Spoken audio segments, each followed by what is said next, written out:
नहीं होने दे रही है भारतीय जनता पार्टी।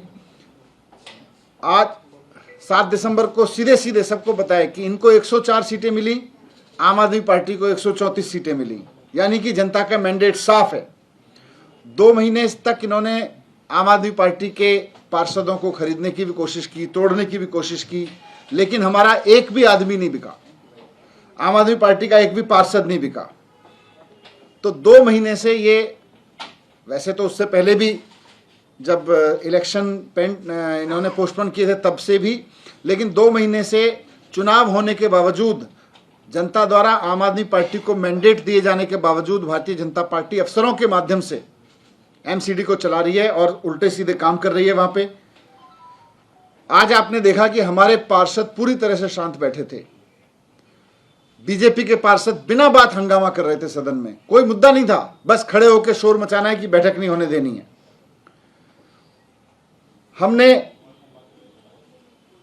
हमारे पार्षद सब सीट पे बैठे थे कि भाई ये इलेक्शन करवाना है, इलेक्शन होने देना है। बीजेपी के पास क्योंकि नंबर नहीं है, ये शोर मचा रहे थे।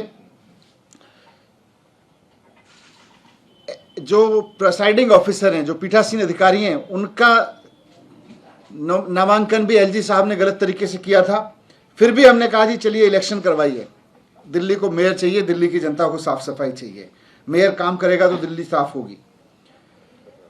अब ये पीठासीन अधिकारी आज जब सदन में आई तो पहले तो बोली कि एल्डरमैन वोट करेंगे, जो 10 एल्डरमैन लगाए गए हैं वो वोट करेंगे।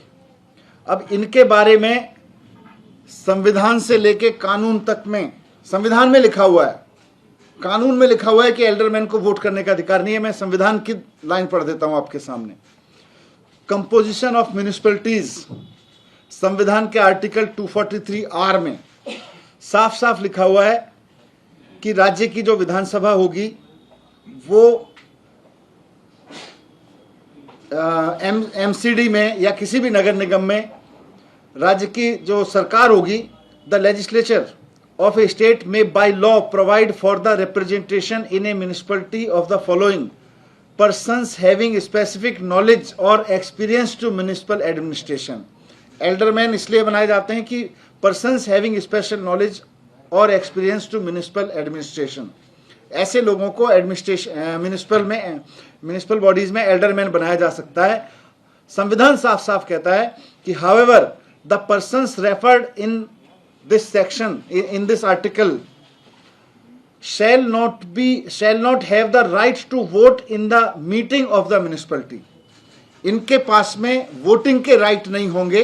ये संविधान में 243R में लिखा हुआ है, साफ साफ लिखा हुआ है कि they shall not have the right to vote in the meeting of the municipality।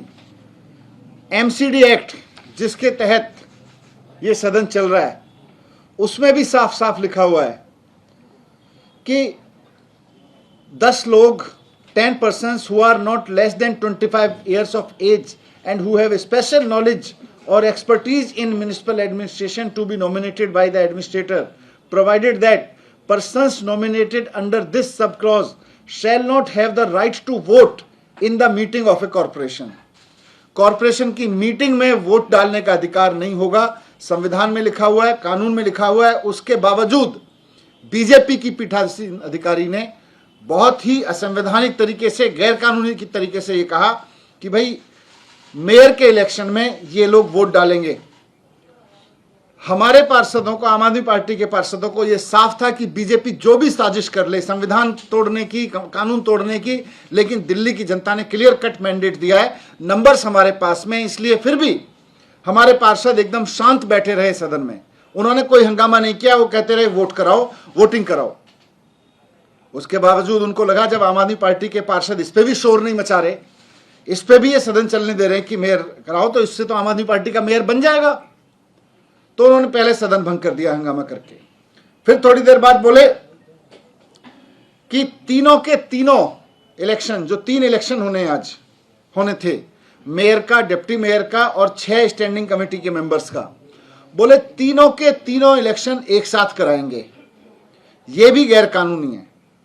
तीनों इलेक्शन मेयर का, डिप्टी मेयर का और स्टैंडिंग काउंसिल के मेंबर्स का एक साथ एक साथ नहीं हो सकता है, वो सीक्वेंस में होगा। और कानून में साफ साफ लिखा हुआ है कि मेयर का इलेक्शन प्रिजाइडिंग ऑफिसर कराएंगे और उसके बाद मेयर पीठासीन अधिकारी की कुर्सी ले लेंगे, हाउस की कुर्सी ले लेंगे, चेयर की। उसके बाद मेयर की अध्यक्षता में डिप्टी मेयर और स्टैंडिंग कमेटी के मेंबर्स का चुनाव होगा। यह भी कानून में साफ साफ लिखा हुआ है। मैं आपके सामने जो ट्रांजैक्शन ऑफ बिजनेस रूल्स है, the Delhi municipal corporation conduct rules, conduct of business के जो रूल्स हैं उसकी कॉपी लेकर आया हूं। उसमें लिखा हुआ है, उसके रूल 7 में लिखा है, mayor to preside over the rest of the meeting, की एक बार मेयर का इलेक्शन होगा और मेयर के इलेक्शन के बाद as soon as the mayor is elected he shall preside over the meeting for transaction of the rest of the business. Rest of the business का मतलब आगे जो कुछ भी होना है वो मेयर की अध्यक्षता में होगा, मेयर सीट ले लेगा।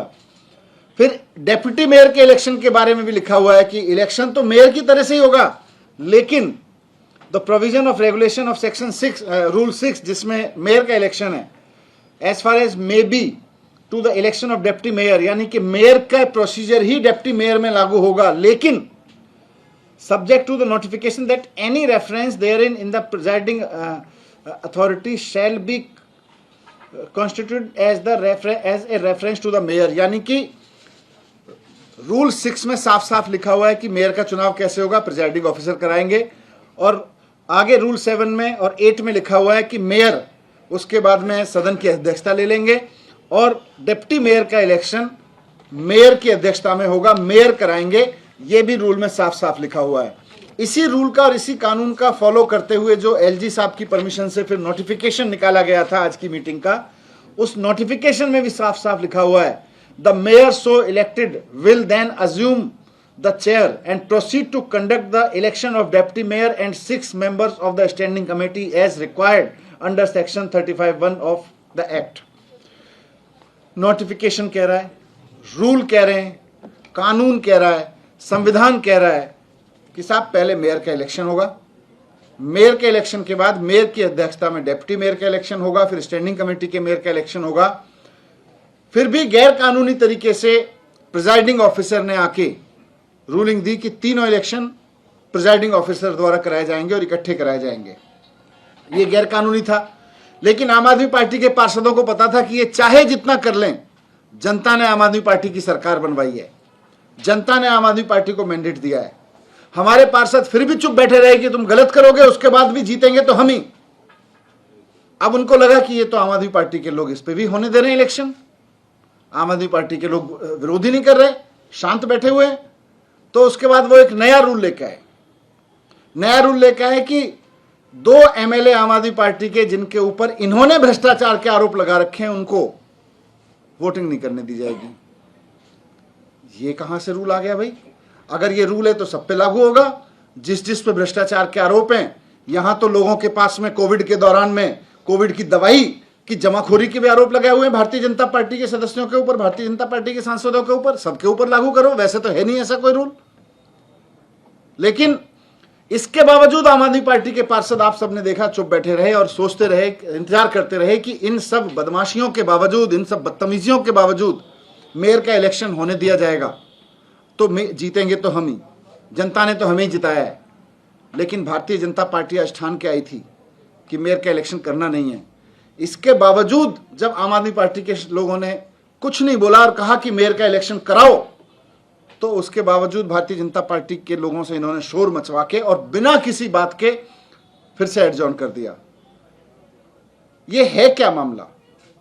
ये मामला सारा यह है कि 17 साल में भारतीय जनता पार्टी ने नगर निगम में जितने कुकर्म किए, इनको पता है कि आम आदमी पार्टी का मेयर बन गया तो उसके बाद में वो छिप नहीं पाएंगे, सब सामने आएंगे। जो कूड़ा उठवाने से लेकर, गली गली से कूड़ा उठवाने से लेकर, अंदर गाड़ियां आने से लेकर, जितना जनता को लूटा है इन्होंने और जनता के लूट को, जनता के टैक्स के पैसे को खुला लुटाया है, उसके सबके कच्चे चिट्ठे आम आदमी पार्टी के मेयर के हाथ लग जाएंगे। इसलिए बिल्कुल नहीं चाहते हैं कि मेयर बने।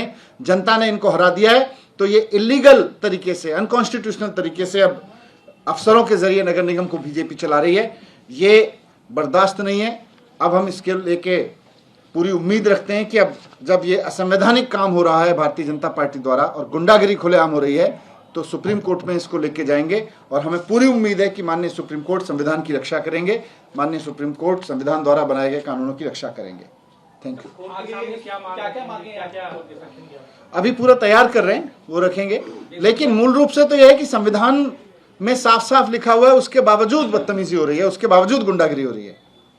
सर, पीठासीन अधिकारी का नाम बार बार जिक्र करें, क्योंकि जिस तरह से उनकी कार्रवाई हो रही है उसको आप लोग सवालों के घेरे में, तो क्या सुप्रीम कोर्ट जब जाएंगे तो उन सारी बातों को भी रखेंगे आप? अभी वो सारी लीगल एडवाइस ले रहे हैं, क्योंकि कानून तो साफ साफ है, जो भी लीगल प्रोसीजर है उसमें लेके हम इसको लेके जाएंगे। सर, ये क्या ये चाहते हैं कि पीठासीन अधिकारी की नियुक्ति जो है वो कोर्ट की तरफ से हो या उसकी निगरानी में? क्योंकि अभी कानून देखिए, सुप्रीम कोर्ट में जो अपील है हमारी मेन तो यह है कि साहब संविधान में जब लिखा हुआ है कि कानून के मुताबिक मेयर का चुनाव होगा और मेयर आगे कार्रवाई करेंगे, तो मेन तो रिक्वेस्ट है कि साहब मेयर का चुनाव तो कराएं। ये बहाने मार मार के भाग रहे हैं।